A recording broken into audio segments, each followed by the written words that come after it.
it's Ron and Sue from Ask Ron and Sue.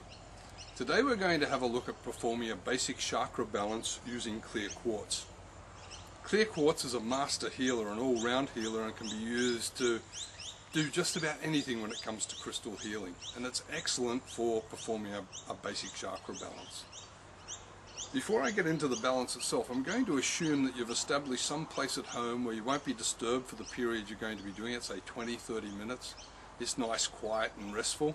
It could be done on a bed in the home, or it could be done on the lounge, laying across a lounge, or on the floor, or in the outdoors like we're doing here today, or you could lay down directly on the grass if that suited you. The main part is to just keep it simple and easy, and that's what we'll be looking at today. All you need is 7 clear quartz crystals. I'm going to assume that you've cleansed them, and all you need to do is to put them in place. You start with the base chakra, then you put one on the sacral chakra, which is located just below the navel, a couple of inches just below the navel. Then you place one on the solar plexus, which is located just below the bottom of the rib cage, just at the bottom of the sternum. And then one at the heart chakra, which is located over our physical heart, basically between the breasts. The throat chakra, I find it easier just to sit the crystal in the hollow of the throat, just below the Adam's apple. One placed on the third eye, which is just above and between the eyes. And finally the crown chakra, where the crown chakra is actually at the end of the head, but we just place it on the pillow at the end of the head. Now with the stones in place, all that we really need to do is just to sit back and allow them to go about their task. One of the things I've found with Clear Quartz is it's very fast and efficient, and you probably find that if we were to test it, Sue's chakras would be balanced already. But it's nice just to sit back, relax and enjoy 20-30 minutes of deep relaxation. At the end of that period, you just take the crystals off, usually in reverse order.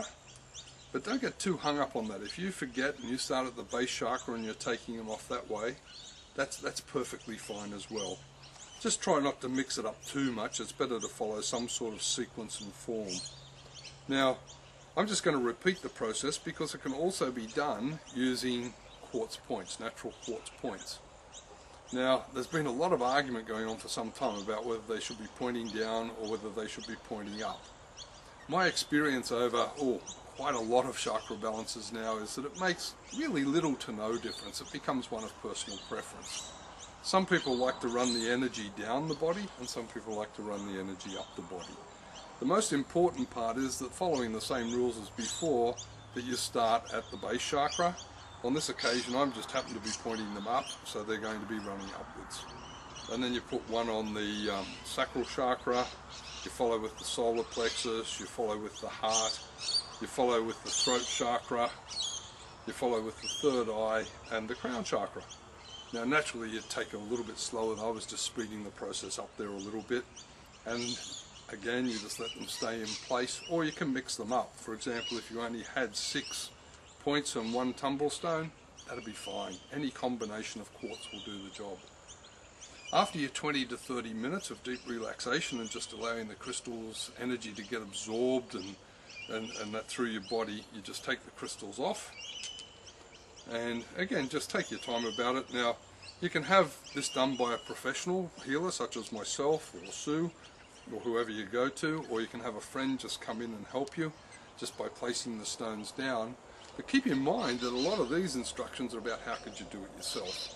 So in this case, all you've got to do is have the crystals nearby, and as Sue's doing now, just reach over, grab a stone and put it into position. Simple, easy, and again, just have that nice quiet. For some reason she forgot a throat chakra. Don't know why that happened, but anyway, that just shows that things can happen. We're not going to edit and go back and redo this, we'll just let it run, because one of the things I've been trying to get through with all my teaching over the years is to keep things simple and easy. There's a couple of things that are really important. The first one is your intention. Now, if your intention is to achieve a healing and you've got pure, proper thoughts, that's all you've got to really worry about. The real truth is that in crystal healing, it's the crystals that are doing the work, not us. So as long as we've got them in position and we've selected the right stones and we're in the right environment, we can allow that just to be absorbed and soaked into the person that's achieving the healing, that's really all that matters. So we better get these stones back off here, and then once the stones are off, you just come to an end, bring your consciousness back into the area, because you might find that you've drifted off, and some people even fall asleep, and that's fine. If you fall asleep, don't worry about it. It just means you were really tired and you were in need of that rest.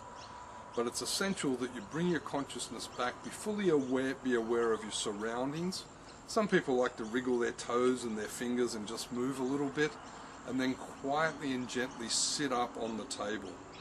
Now, if you're working with someone, or if you're on your own, just be aware that sometimes these tables can be a little bit unstable, so it's a good idea just to make sure that you've got it properly anchored and grounded. And then sit up, have a drink of water is a good idea, and then move into your daily activity. Thank you, that's it for today.